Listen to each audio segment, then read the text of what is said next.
We already talked about it. Yes, sir. Senator, just tell us why you think what happened today in the hearing happened. Well, you should probably ask him that. I mean, he's the one that kept tweeting at us.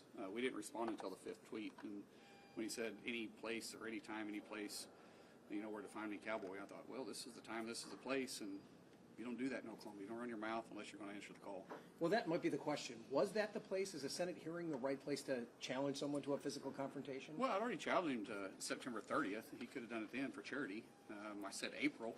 They have the what's called the Smoking Guns charity for the firefighters and police force. We could have done it then. I've been happy to, but he said stand up, and so I stood up. Yeah, but what about, I mean, just the idea that fighting as a way to solve a problem, is that kind of, are you concerned that that's the way the conversation is happening here on Capitol Hill?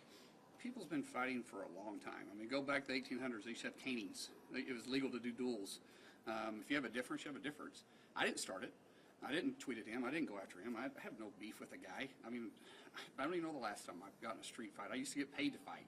I'm not looking, I mean, what victory is it for me to beat up O'Brien? That would be a shock, right? But he said it.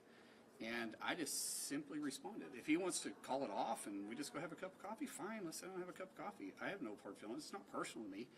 He just challenged me, and I accepted the challenge. Do you regret this moment at all? You should probably ask him. I mean, he's the one that said it. I don't regret asking him. You know, he said anytime, any place. So. And has leadership talked to you at all about this? No, not at all. Have you done any outreach to him at all, or has he reached out to you, O'Brien meaning? No. Reached out to you afterwards? No, so. not. You know, I ended it and said, if you want to end it here, that's fine.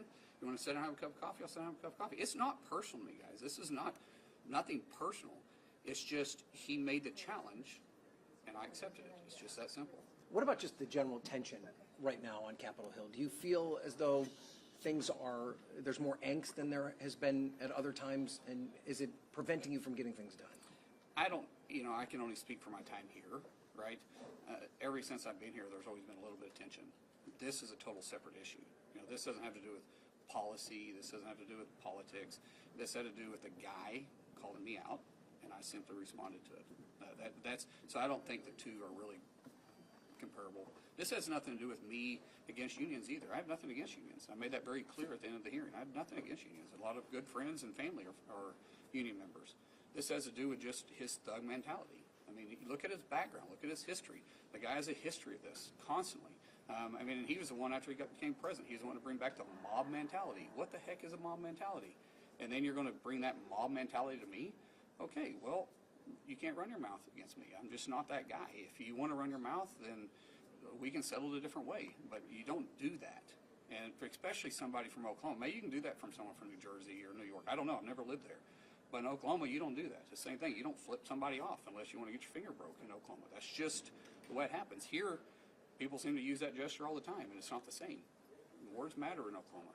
There were some tiffs also on the House side today, and more broadly, what do you think could be done to like lower the temperature? Yeah, and you know, bring more discourse here. That old stuff with Burchett and Kevin McCarthy, I don't. Burchett is not a man of character, and I don't take that I take what he said with not even a grain of salt. I don't believe a word that he says.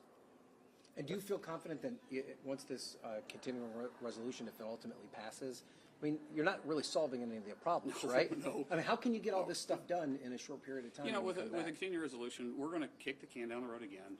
Everybody here right now knows that we're probably going to do another CR in January.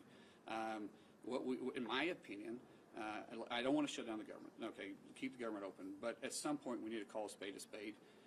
Do a continuing resolution through the rest of the year. Call it a funding bill. Do a supplement for the Department of Defense, and then let's start working on FY25 because we're going to cut into that time. If we don't start FY25 before long, we're going to do the same thing with FY25. Do you wish Johnson had taken a different approach? I don't think he could take a different approach. I mean, it's the cards that was dealt him. This is the only hand he had to deal or had to play. So I don't think he really had a different choice. I think he's doing the best he can by splitting up in two packages, giving us at least an opportunity to work through some appropriation bills. But I don't even know how we'll have time to do that. The bills are so much different between the two. Even by the time you go to conference, I don't think you can get them out of conference. I mean, how long did NDAA take last time to get out of conference? So we got a lot of work ahead of us, for sure. All right, guys, we got to know the Thank you, Senator. Thank you all. We appreciate Was it it. necessary to do something so provocative at that hearing? I don't know. know what provocative is. I mean, he's the one that said stand up. I just simply read his tweet. Thank you. Thanks, guys. Appreciate it. Thank you. Appreciate it, sir. Appreciate you doing that.